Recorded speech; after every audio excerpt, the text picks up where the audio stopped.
The rain hammered against the windows of the Naval Medical Facility as Dr. Sarah Chen finished her rounds.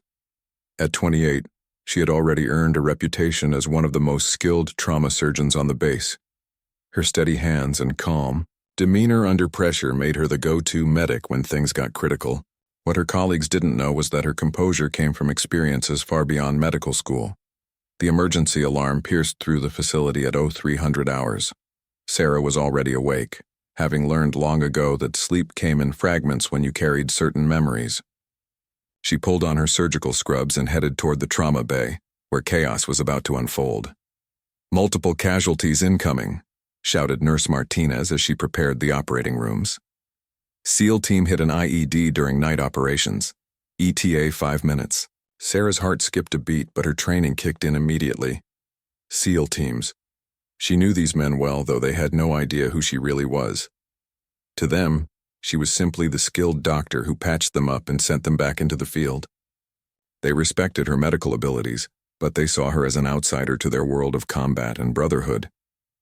The first helicopter landed with a thunderous roar, its rotors cutting through the night air. Sarah stood ready as the medical team rushed the first stretcher through the doors. The wounded SEAL was conscious but pale, his leg mangled from the explosion. Behind him came 2 more casualties, their teammates carrying them with the fierce loyalty that defined their brotherhood. "What's the situation?" Sarah asked as she began her initial assessment. "Roadside bomb took out our vehicle," gasped the team leader, Lieutenant Commander Jake Morrison. Blood seeped through his uniform, but he was more concerned about his men than his own wounds. "Rodriguez took the worst of it. Thompson's got shrapnel in his chest." Sarah worked with practiced efficiency, her hands moving with precision as she stabilized the most critical patient. The other SEALs watched her work, impressed by her skill, but maintaining their distance. In their world, trust was earned through shared combat experience, and despite her medical expertise, she remained an outsider. As the hours passed, Sarah moved between operating rooms, saving lives with the same intensity she had once used in very different circumstances. The SEALs who were conscious enough to observe began to notice something unusual about their doctor. Her movements weren't just medically precise, they carried a tactical awareness that seemed out of place in a hospital setting. "Doc's got good hands," whispered Petty Officer Davis to his teammate. "But did you see how she cleared that corner?" When she entered the room. "Most docs don't move like that." Sarah caught fragments of their conversation but said nothing. She had spent years perfecting the art of blending in, of being just skilled enough to earn respect without drawing too much attention to her background. The last thing she wanted was for these men to start asking questions about her past. By dawn, all 3 patients were stabilized. Rodriguez would need multiple surgeries to save his leg, but he would walk again. Thompson's chest wounds were serious but not life-threatening. Morrison's injuries were the least severe, mostly cuts and bruises, but Sarah could see the weight of command in his eyes. He blamed himself for the ambush, a burden she knew all too well. "Your men are going to be fine," Sarah told Morrison as she finished suturing his arm. "Rodriguez will need time, but he's a fighter." Morrison studied her face, something nagging at the back of his mind.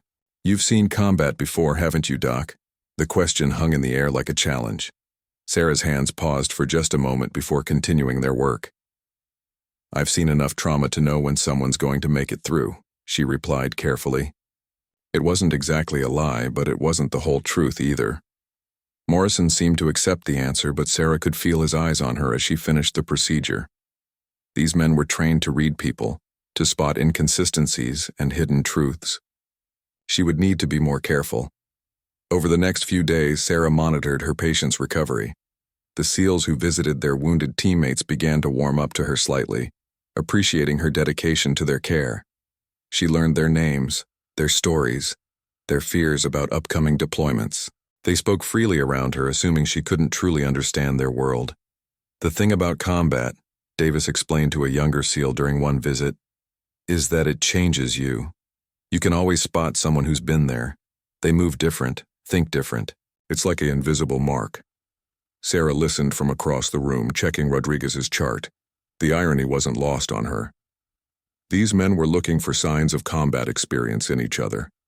never suspecting that their quiet doctor carried scars deeper than any of theirs. As the week progressed, small incidents began to add up. Sarah's reaction time when a medical device malfunctioned was faster than seemed normal. Her knowledge of battlefield medicine went beyond what textbooks could teach.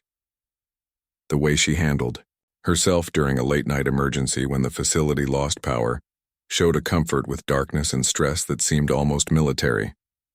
Morrison, despite his own injuries, spent considerable time at the facility. As the team leader, he felt responsible for his men's recovery. But Sarah sensed he was also watching her, trying to piece together something that didn't quite fit. "Doc Chen," he said one evening as she finished her rounds, "mind if I ask where you did your residency?" "Johns Hopkins," she replied without hesitation. It was true, but it wasn't the whole story. "Good program. Bet they kept you busy." Morrison's tone was casual, but his eyes were sharp. "Ever do any work overseas? Medical missions, maybe?" Sarah felt the familiar tightness in her chest that came when people got too close to the truth. "Some volunteer work," she said vaguely. "Nothing too exciting." Morrison nodded, but she could tell he wasn't satisfied with the answer. These men were investigators by nature, trained to gather intelligence and piece together puzzles. The more time they spent around her, the more likely they were to notice the things she tried so hard to hide. That night, as Sarah sat in her office, reviewing patient files, she couldn't shake the feeling that her carefully constructed new life was beginning to crack. The past she had worked so hard to bury was starting to surface, brought to light by the very people who would understand it best. The question was whether she was ready for them to know the truth about who she really was. The following morning brought unexpected complications to Sarah's carefully ordered world. Rodriguez had developed an infection that required immediate attention, and his fevered rambling during treatment would prove to be more revealing than anyone anticipated. "Doc, you need to see this," Nurse Martinez called urgently from Rodriguez's bedside. The young SEAL was burning with fever, his body fighting both the infection and the trauma from his injuries. Sarah rushed to his side, immediately checking his vitals and adjusting his medication. Rodriguez was semi-conscious, muttering incoherently as his teammates gathered around his bed.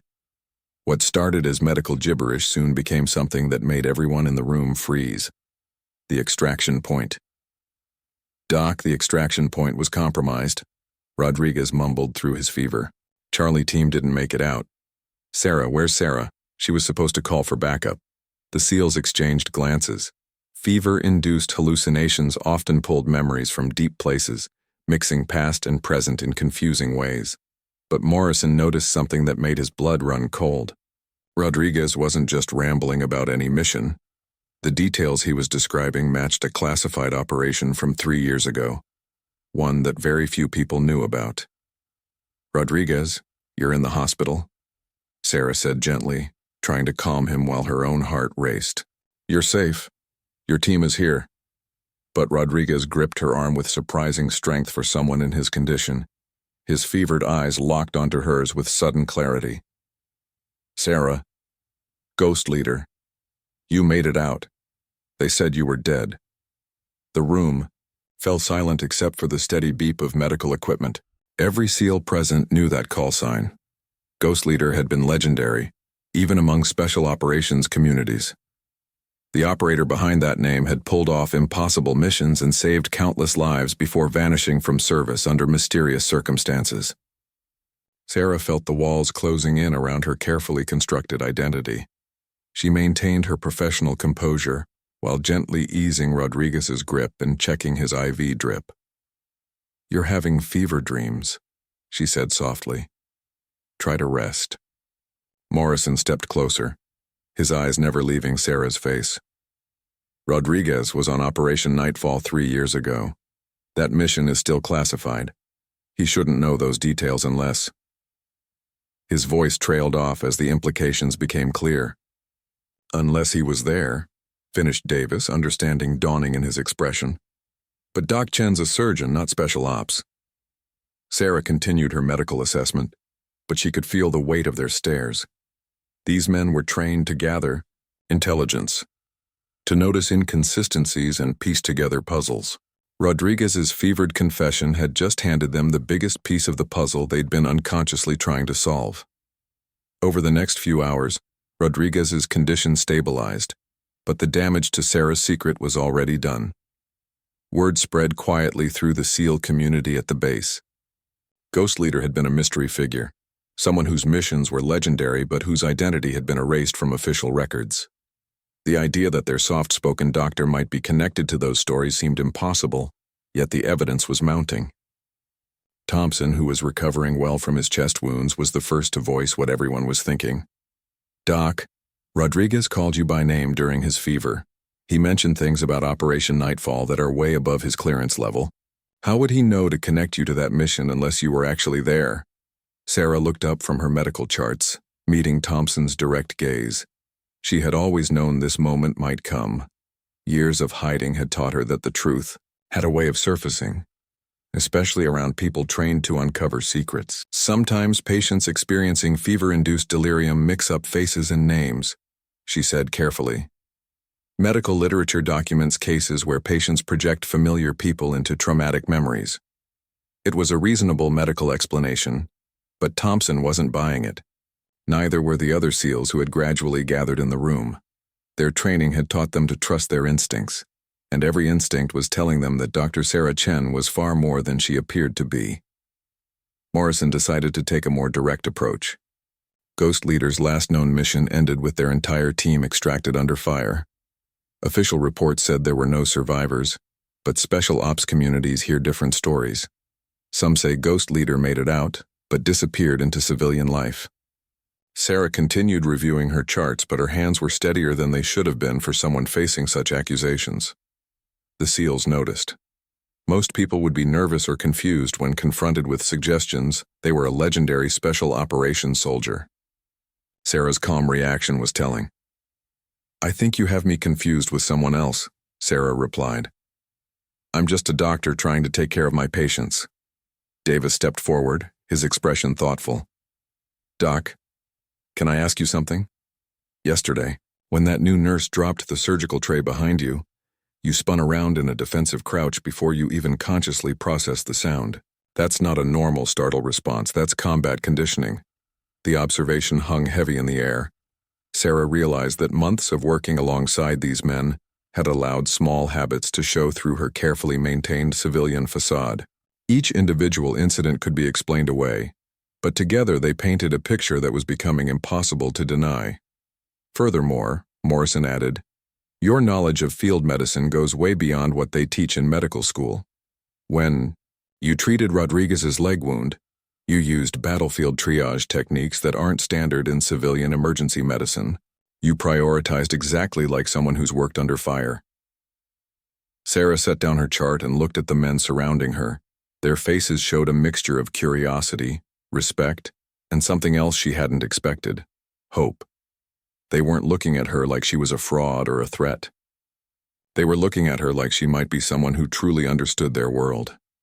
"Even if what you're suggesting were true," Sarah said slowly, "why would it matter? The past is the past. I'm a doctor now. That's all that matters for your care." Thompson shook his head. "It matters because Ghost Leader saved a lot of good people. The stories say that Operator pulled off missions that no one else could have completed. If that's really you, then we owe you more than just professional respect." The weight of their expectations was almost harder to bear than their suspicion had been. Sarah had spent years trying to escape the shadow of her former life, only to find that these men saw it as something to be honored rather than hidden. Rodriguez stirred in his bed, his fever finally breaking. When his eyes focused and saw Sarah checking his vitals, a slow smile spread across his face. "Hey, Doc. Thanks for taking care of us. Just like old times, right?" The comment was casual, meant as gratitude from a patient to his doctor. But given everything that had been discussed in the room, it carried implications that made everyone present realize they were standing in the presence of someone whose story was far more extraordinary than any of them had imagined. Sarah met Rodriguez's grateful gaze and gave him a gentle smile. "Just focus on getting better. That's all that matters now." But as she left the room, she could feel the weight of their collective understanding. The secret she had guarded so carefully was no longer secret. The question now was what she would do about it, and whether she was ready to acknowledge the truth about who she had been before she became the doctor they all trusted with their lives. The revelation about Sarah's potential identity as Ghost Leader spread through the base like wildfire, but it was contained within the tight-knit SEAL community who understood the value of keeping secrets.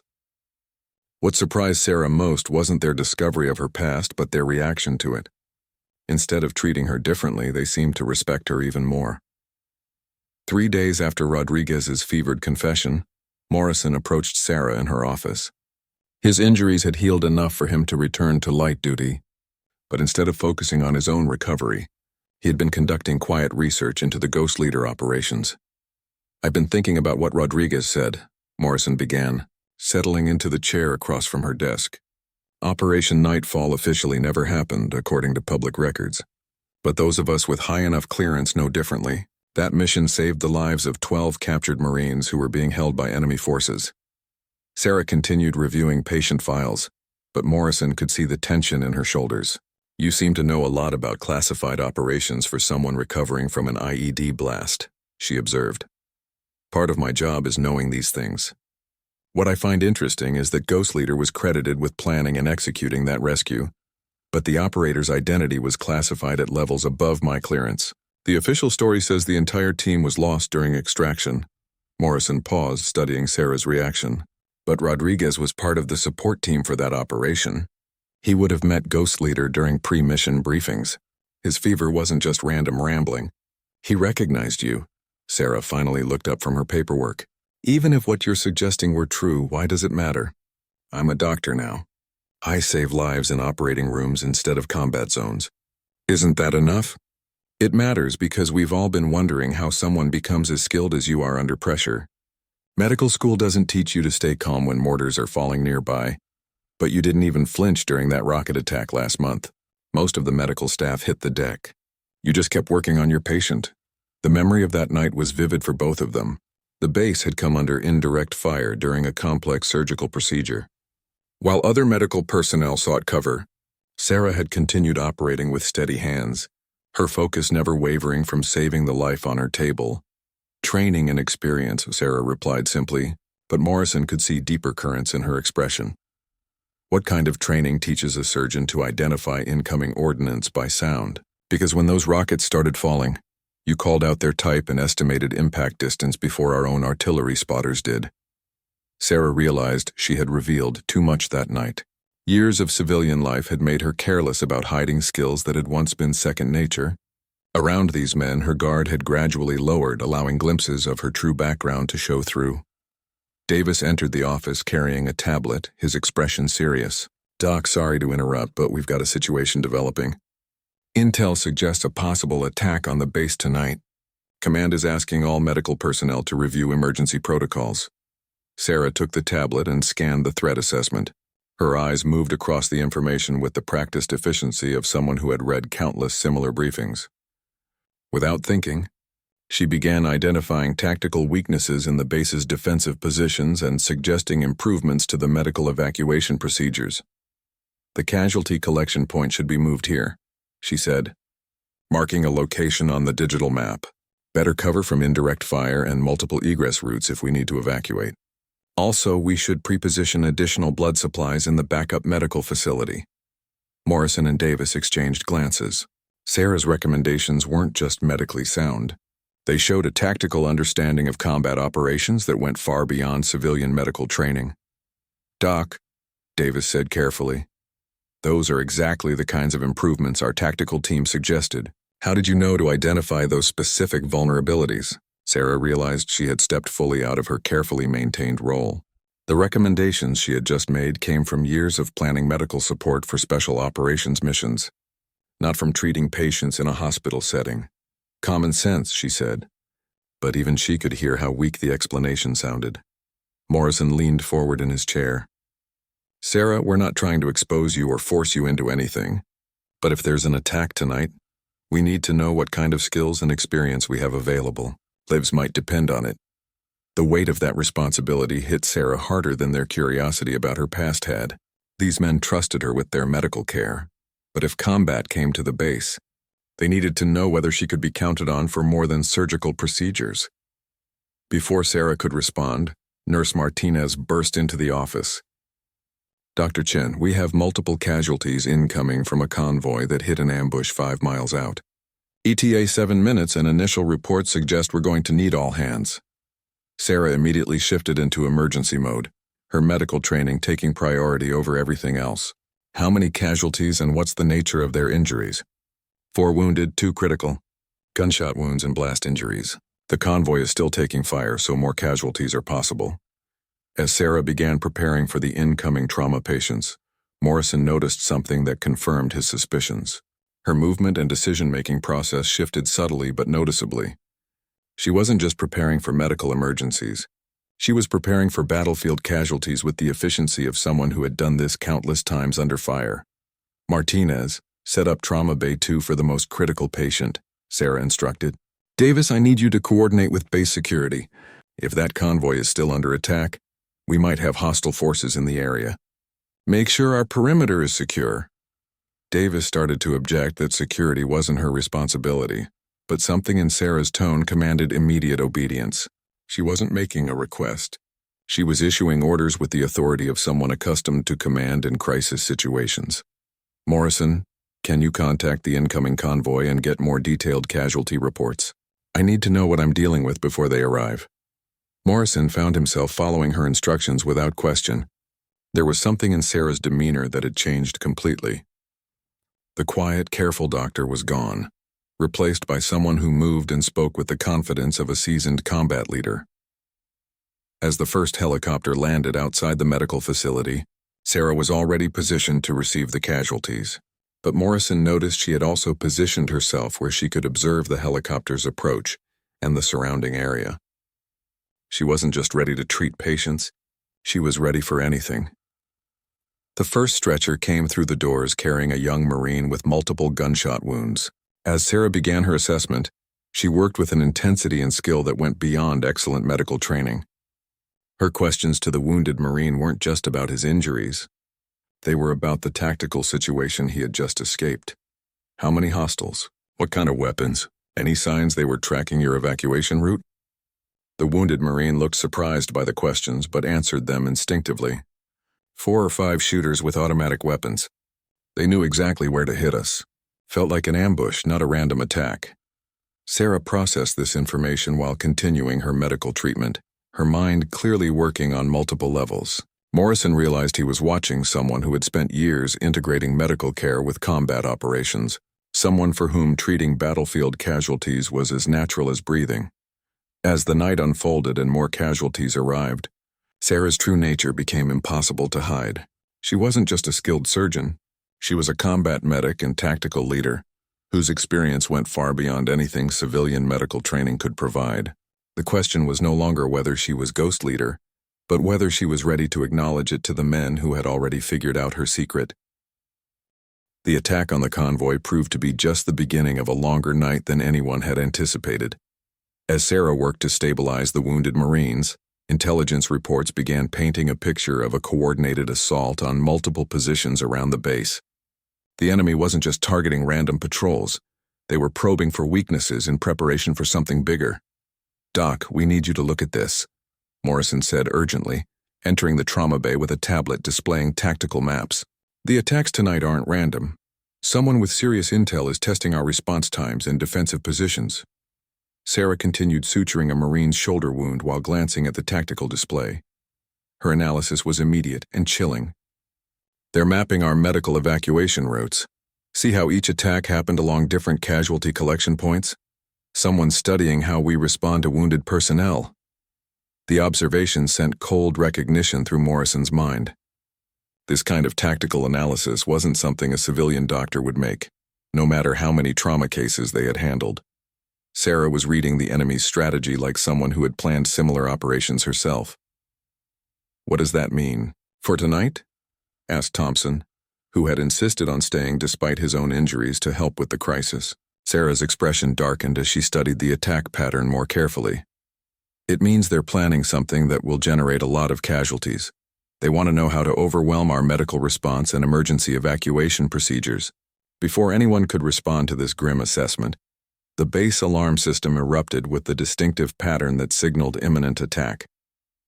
Through the facility's windows, they could see tracer rounds streaking across the night sky as defensive positions engaged incoming threats. "All medical personnel to emergency stations," announced the base commander over the intercom. "We have multiple hostile contacts approaching the perimeter. Prepare for mass casualty situations." Sarah immediately began directing the medical team, with an efficiency that came from experience in exactly these kinds of situations. But Morrison noticed that her instructions went beyond medical preparation. She was positioning supplies and personnel in ways that would be most effective if the medical facility itself came under attack. "Martinez, move the blood supplies to the interior storage room. Better protection from incoming fire," Sarah ordered. "Thompson, despite your injuries, I need you to help coordinate patient movement. If we take direct hits, we'll need to evacuate quickly." "Doc," interrupted Davis, who was monitoring radio. "Communications. Base security is requesting that all non-essential personnel move to hardened shelters. That includes medical staff not actively treating patients." Sarah looked around the trauma bay where 3 Marines still required intensive care. "These patients can't be moved. Someone needs to stay with them." "I'll stay," volunteered Morrison. "It's my responsibility as senior personnel present." Sarah shook her head. "You don't have the medical training to keep them alive if their conditions deteriorate. I'm staying." What happened next revealed more about Sarah's background than any fevered confession or tactical observation could have. As incoming artillery began falling near the medical facility, she didn't just continue treating patients with steady hands. She began directing defensive preparations with the authority of someone who had commanded troops under fire. "Davis, contact base security and tell them to reinforce the eastern approach. That's where they'll try to breach if they're planning to capture rather than destroy the medical facility," Sarah called out while monitoring her patient's vital signs. "How do you know that?" Davis asked, following her instructions despite his confusion. "Because that's how I would do it," Sarah replied without thinking, then froze as she realized what she had just revealed. The statement hung in the air like a confession. Morrison, Thompson, and Davis all stared at her with sudden understanding. She hadn't just said how she thought the enemy might attack. She had said how she would plan such an assault. The implication was clear. Sarah Chen had experience planning exactly these kinds of operations. Before anyone could respond, a massive explosion rocked the facility. The lights flickered and medical equipment shifted on their tables. Sarah immediately began checking her patients for injuries from the blast, while simultaneously assessing the structural damage to the building. The explosion came from the vehicle. "Maintenance area," she announced after listening to the sound pattern and feeling the building's response. "Probably a car bomb or large IED. They're trying to create chaos before the main assault." Morrison realized that Sarah's instant analysis of the explosion was based on experience with battlefield tactics, not medical knowledge. She was reading the enemy's assault plan in real time, predicting their next moves with the expertise of someone who had conducted similar operations. "Sarah," Morrison said quietly, using her first name instead of her medical title, "we need to know who you really are.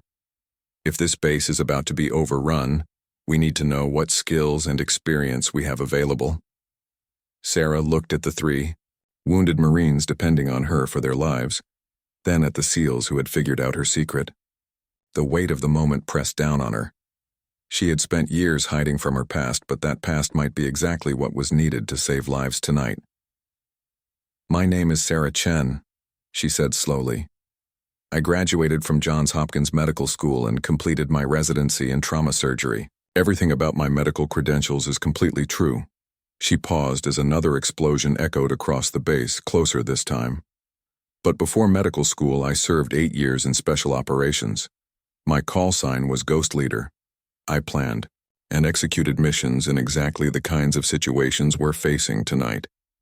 The confirmation of what they had suspected still hit the SEALs like a physical blow. Ghost Leader wasn't just a legendary operator. The missions attributed to that call sign had saved hundreds of lives and changed the course of several critical operations. "Why did you leave?" Thompson asked. "Why become a doctor instead of staying in special operations?" Sarah's expression became distant as she monitored her patient's conditions. Because I got tired of creating casualties and decided I wanted to heal them instead. But it seems like my old life has a way of finding me. Morrison stepped closer, his voice urgent. Sarah, if you really are Ghost Leader, then you've planned operations against exactly these kinds of coordinated attacks. What should we be doing, right now? Sarah looked at him for a long moment, then made a decision that would change everything. First, we need to understand what they're really after. This isn't just a random attack on a military base. They're targeting the medical facility specifically. They want our medical supplies, our equipment, and probably our medical personnel as hostages. Davis checked his radio for updates. Base security reports enemy forces are concentrating their assault on this section of the base. You're right, Doc. They're coming for the medical facility. Sarah began moving through the trauma bay with renewed purpose. But now her actions carried the confidence of someone taking command rather than just treating patients. Then we're not just going to wait for them to arrive. We're going to make sure they regret targeting us. The transformation was complete. Dr. Sarah Chen, the quiet and skilled surgeon, had stepped aside. In her place stood Ghost Leader, the legendary Special Operations Commander who had never lost a mission or left anyone behind. The question now was whether these SEALs were ready to follow her into what promised to be the fight of their lives. The transformation in Sarah was immediate and striking. Where moments before stood a careful, reserved surgeon, now stood a combat leader whose presence filled the room with tactical authority. The SEALs recognized the change instinctively, their own military bearing automatically adjusting to acknowledge her command presence. Davis, I need you to contact base security and get me a complete situational report, Sarah ordered, her voice carrying the crisp authority that had once commanded respect across special operations communities. Numbers, positions, capabilities, and current defensive status. Roger that, Davis responded, the military acknowledgement coming naturally as he recognized the shift in command dynamics. Sarah turned to Thompson, assessing his injuries against what she needed from him. Thompson, you're mobile and you know this facility. I need you to conduct a security sweep of all possible entry points. Check every door, window, and ventilation system. These aren't random insurgents. They're professionals who've studied this target.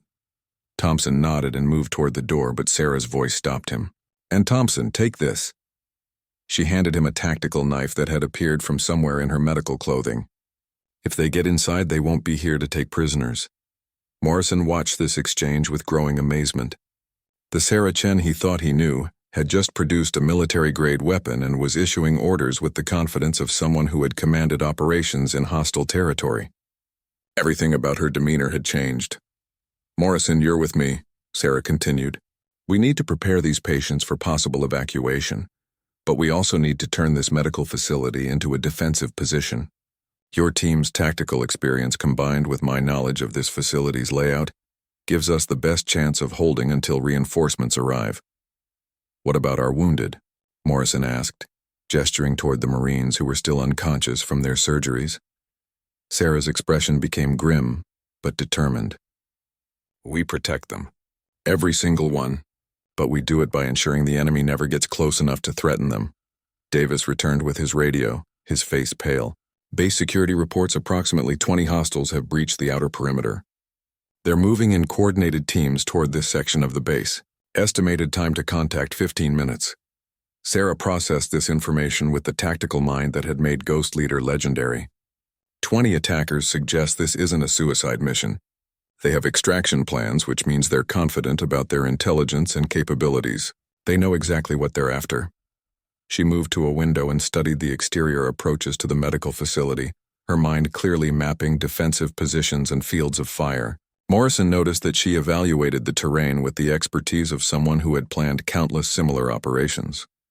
The medical facility's design works against us defensively, Sarah observed.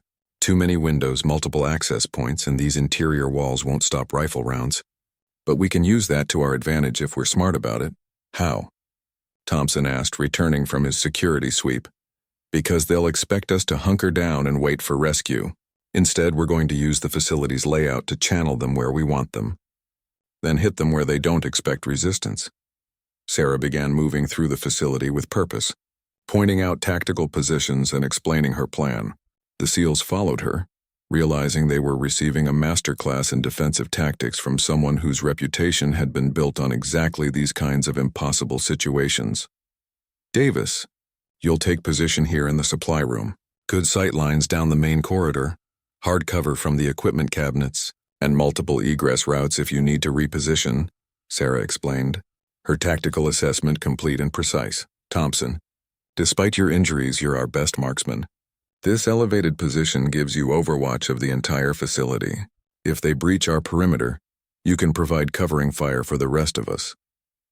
Morrison watched in fascination as Sarah transformed the medical facility into a tactical fortress, using equipment and furniture to create defensive positions that maximize their advantages while minimizing their vulnerabilities. What about you? Morrison asked. Where will you be positioned? Sarah's smile was cold and professional.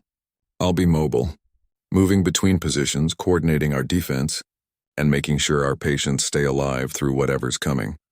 Before anyone could respond, the lights in the facility flickered and died, plunging them into darkness. Emergency backup power kicked in a moment later, bathing everything in an eerie red glow that made the medical facility feel more like a combat zone.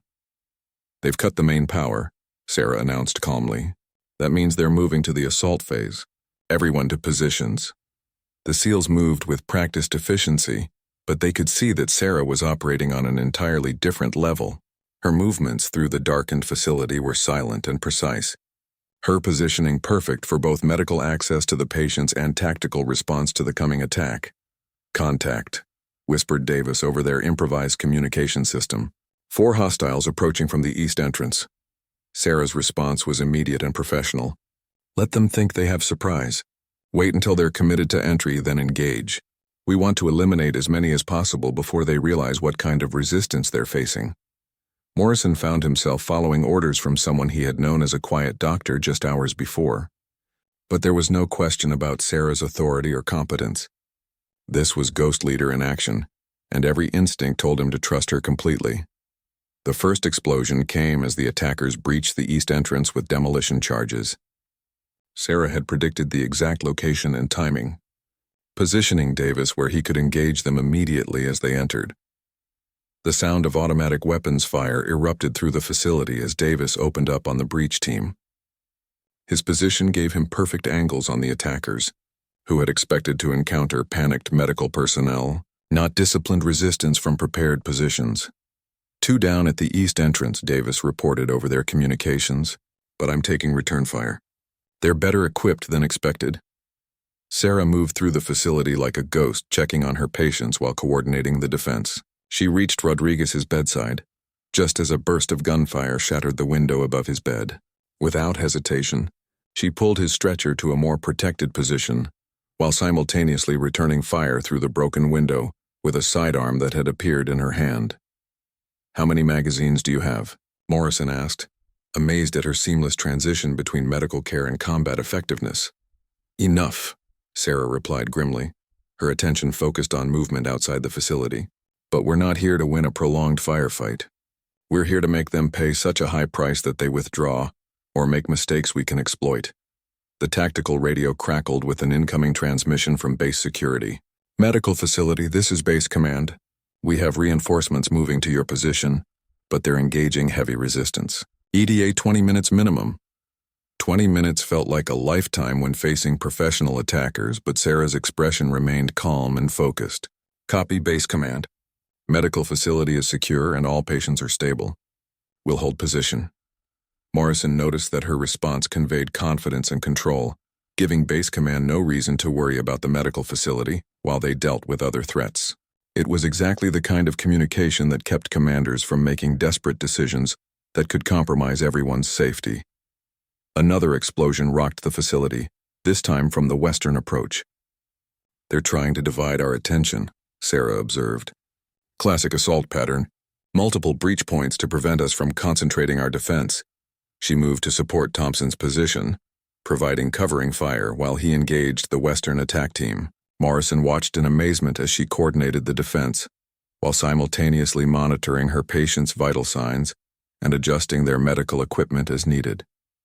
Thompson, shift your fire to the northern windows, Sarah called out. They're going to try to flank us through the administrative section. Her prediction proved accurate as hostile forces appeared exactly where she had anticipated.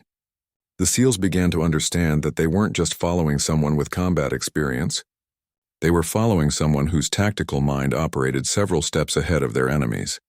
As the firefight intensified, Sarah demonstrated why Ghost Leader had become legendary. She seemed to anticipate every enemy move, positioning her small team where they could maximize their effectiveness, while protecting the wounded Marines who depended on them for survival. "Davis, fall back to position 2, Sarah ordered as enemy fire began concentrating on his location. "They've identified your position and they're trying to suppress you with volume of fire." Davis moved to his backup position just as a grenade exploded where he had been moments before. Sarah's tactical awareness had quite literally saved his life. But as the battle continued, it became clear that the attackers were more persistent and better organized than anyone had expected. They weren't just probing the facility's defenses. They were conducting a determined assault with professional military tactics. "We need to change the dynamic," Sarah announced during a brief lull in the fighting. "They're going to wear us down if we stay purely defensive. It's time to remind them why attacking a medical facility defended by special operations personnel is a very bad idea."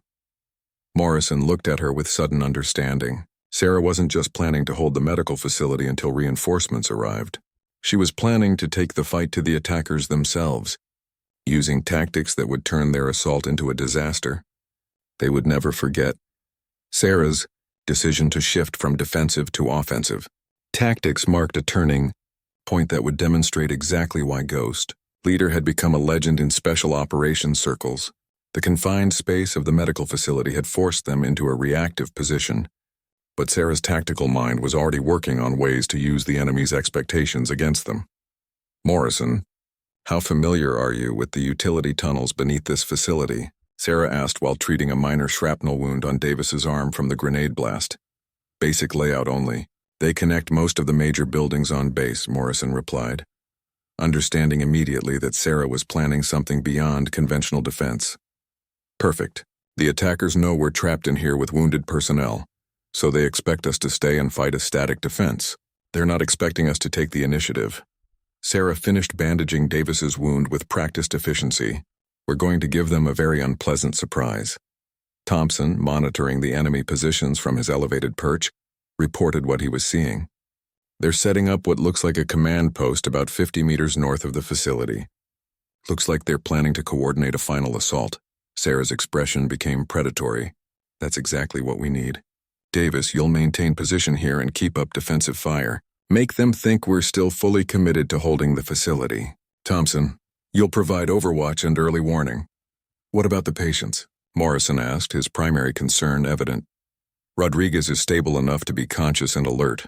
The other two are sedated, but their vitals are good. They'll be safe as long as someone stays with them." Sarah checked her equipment, and Morrison noticed she had somehow acquired additional weapons and gear during the firefight. "You're staying with them, Morrison. Your job is to keep them alive and coordinate communications." Morrison started to object. "Sarah, if you're planning what I think you're planning, you'll need backup." "Let me come with you." Sarah shook her head firmly. "Someone needs to stay with the patients, and someone needs to coordinate with base command when reinforcements arrive. Besides, this is exactly the kind of operation Ghost Leader specialized in: solo infiltration and disruption." Before anyone could argue further, Sarah was moving toward the utility access panel she had identified earlier. Her movements had taken on the fluid efficiency of someone operating in their element, every action purposeful and precise. "Give me 15 minutes, Sarah said, as she prepared to enter the tunnel system. "Then start concentrating your defensive fire on the eastern approach. I want them to think you're preparing for a breakout attempt in that direction." "What are you actually planning to do?" Davis asked, though his tone suggested he wasn't sure he wanted to know the answer. Sarah's smile was cold and professional. "I'm going to remind them why attacking medical personnel protected by special operations soldiers is a career-ending mistake." With that, she disappeared into the utility tunnel, leaving the three SEALs to maintain the defense while she put whatever plan she had conceived into action. They had all heard stories about Ghost Leader's solo operations, but none of them had expected to witness one firsthand. Morrison coordinated with the others to maintain defensive positions while monitoring radio communications. Base security reported that the main attack on the facility was drawing most of the enemy's attention, which was exactly what Sarah had counted on. Rodriguez, who had regained consciousness during the firefight, looked around the trauma bay with confusion. "Doc, where's Doc Chen? And why does this place sound like a war zone?" "Long story," Morrison replied, "but she's exactly where she needs to be." 12 minutes after Sarah had disappeared into the tunnels, explosions began erupting in the enemy's rear positions. The attackers' coordinated assault on the medical facility suddenly became chaotic as their command post and supply positions came under precise and devastating attack. "What the hell is happening out there?" Davis called from his position, watching enemy soldiers running in confusion as their carefully planned assault dissolved into chaos. Thompson, with his elevated view of the surrounding area, provided the answer. "Someone's systematically destroying their equipment and eliminating their leadership. They don't know where the attacks are coming from, and they're starting to panic." The radio traffic from the attacking force, which Morrison was monitoring, confirmed Thompson's assessment. Professional military communications had degraded into confused reports of attacks from multiple directions, equipment failures, and casualty reports that suggested their assault force was being systematically dismantled. Ghost Leader wasn't just a call sign, Morrison realized aloud. It was a literal description. She moves through enemy positions like she doesn't exist, striking exactly where and when it will cause maximum disruption. 15 minutes after Sarah had left the facility, the enemy's assault completely collapsed. What had been a coordinated attack by professional soldiers became a confused retreat as surviving attackers realized they were being hunted by someone whose capabilities far exceeded anything they had prepared for. Base security reported over the radio that hostile forces were withdrawing from the area in disarray, leaving behind equipment and wounded that suggested they had encountered resistance far beyond what they had expected. "Medical facility. This is base command," came the transmission. "We're showing enemy withdrawal from your sector. What's your status?" Morrison keyed the radio, his voice reflecting both relief and amazement. "All patients stable, facility secure, minimal friendly casualties. The threat has been neutralized." 20 minutes later, Sarah emerged from a different tunnel access point, her medical uniform somehow still clean despite what she had clearly been doing. She moved immediately to check on her patients, her demeanor shifting back to that of a concerned physician. "How are they doing?" she asked, reviewing vital signs and adjusting medical equipment as if the firefight and her solo assault on enemy positions had been minor interruptions to normal medical routine. "All stable," Morrison reported. "But Sarah, what exactly did you do out there? The enemy assault completely collapsed after you left." Sarah continued her medical assessments, her tone matter of fact. "I disrupted their command and control, eliminated their leadership, and destroyed their heavy weapons.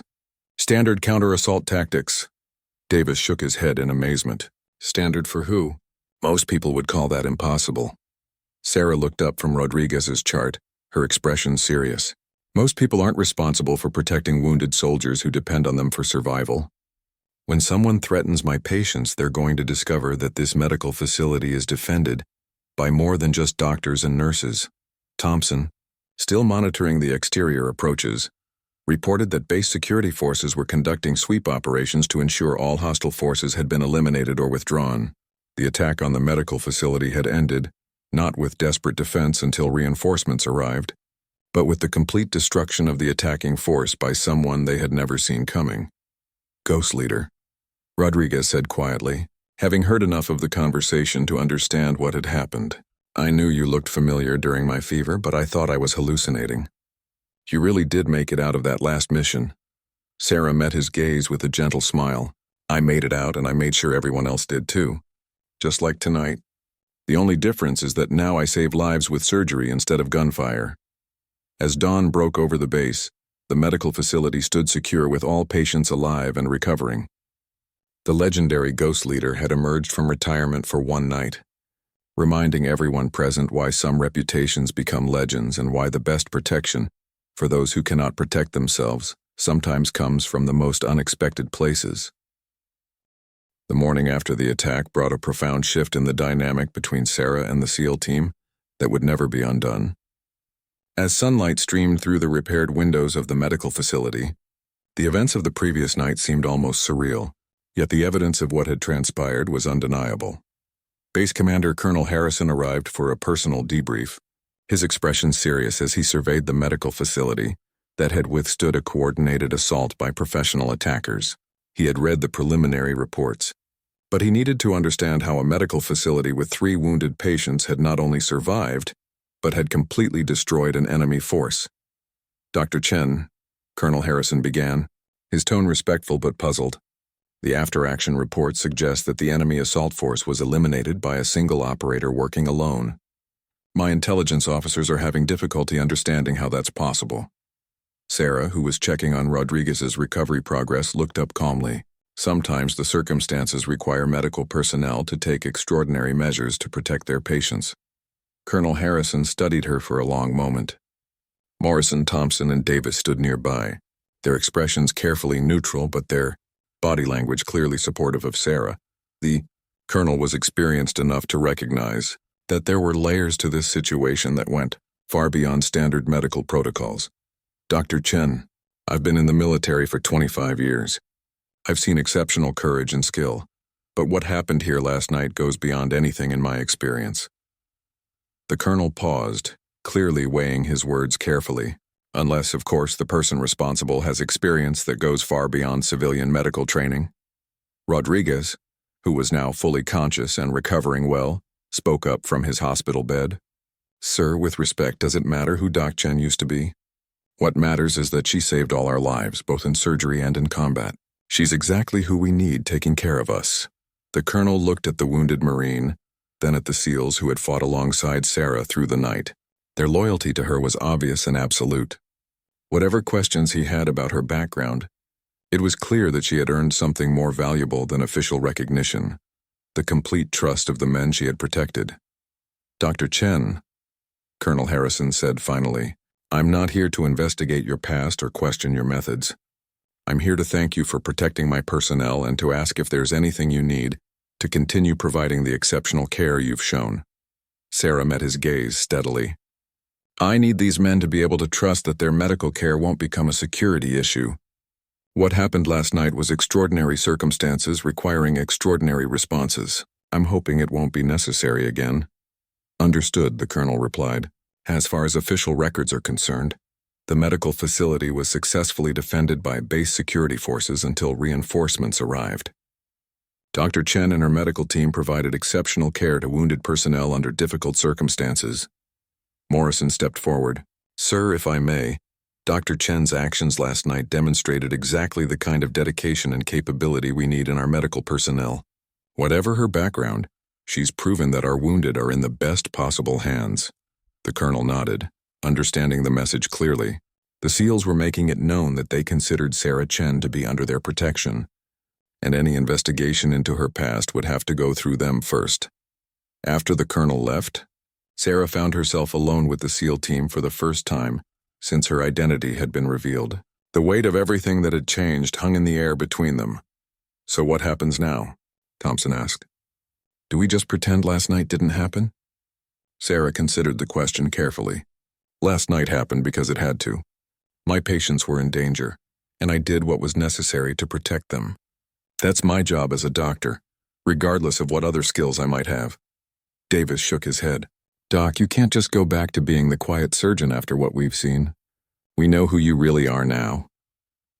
Who I really am, Sarah replied firmly, is a doctor who takes care of wounded soldiers. Everything else is history. Morrison understood what she was trying to do, but he also recognized the futility of it. Sarah, you can't separate those parts of yourself anymore. What made you effective last night wasn't just your combat training. It was the combination of your medical knowledge and your tactical experience. You're not just a doctor or just a former special operations soldier. You're both. Rodriguez called out from his bed where he had been listening to the conversation. Doc, can I ask you something? When you left special operations, did you really think you were done with that life? Sarah walked over to check his bandages, using the medical task to avoid meeting his eyes. I thought I could save lives in a different way. Use my medical training instead of my combat skills. But last night you used both, Rodriguez pointed out. You saved our lives with surgery and then you saved them again with tactics. Maybe the universe is trying to tell you something. Thompson nodded in agreement. Maybe you didn't leave special operations to become a doctor. Maybe you became a doctor to be better at special operations, to save lives instead of just completing missions. The observation hit Sarah harder than she expected. She had spent years trying to separate her past from her present, but last night had shown her that the two were more connected than she had ever admitted to herself. "What are you suggesting?" Sarah asked, though she suspected she already knew. Morrison stepped closer, his expression serious. "I'm suggesting that maybe it's time to stop hiding from who you are. The SEALs need medical personnel who understand our world, who can operate under the same conditions we do. You've proven that you're exactly what we need. You want me to become a SEAL team medic?" Sarah asked, though the idea wasn't as foreign as she tried to make it sound. "I want you to become yourself," Morrison replied. "All of yourself. The doctor and the operator, the healer and the protector. Because last night proved that sometimes being one requires being the other." Sarah looked around at the men who had discovered her secret, and instead of exposing it, had chosen to protect it. They weren't asking her to choose between her past and her present. They were asking her to integrate them into something new. "If I agreed to something like that," Sarah said slowly, "it would mean going back into the field, back into combat situations. But this time," Davis pointed out, "you'd be going in to save lives, not just complete missions. Isn't that what you always wanted?" Rodriguez smiled from his hospital bed. "Besides, Doc, after last night, do you really think you can go back to just being a regular surgeon? You've remembered who you really are." Sarah realized that he was right. The careful separation she had maintained between Dr. Sarah Chen and Ghost Leader had been shattered permanently. The question wasn't whether she could go back to her old life, but whether she was ready to embrace what her life could become. Looking at the faces of the men who had come to trust her completely, Sarah made a decision that would change everything. She was done hiding from her past. It was time to use every skill she possessed in service of the mission that had always driven her, bringing people home alive. "All right," Sarah said quietly. "Let's talk about what that would look like." The transformation was complete, but it wasn't an ending. It was a beginning of something new, something that honored both the surgeon who saved lives and the operator who protected them. Sarah Chen had finally found a way to be whole,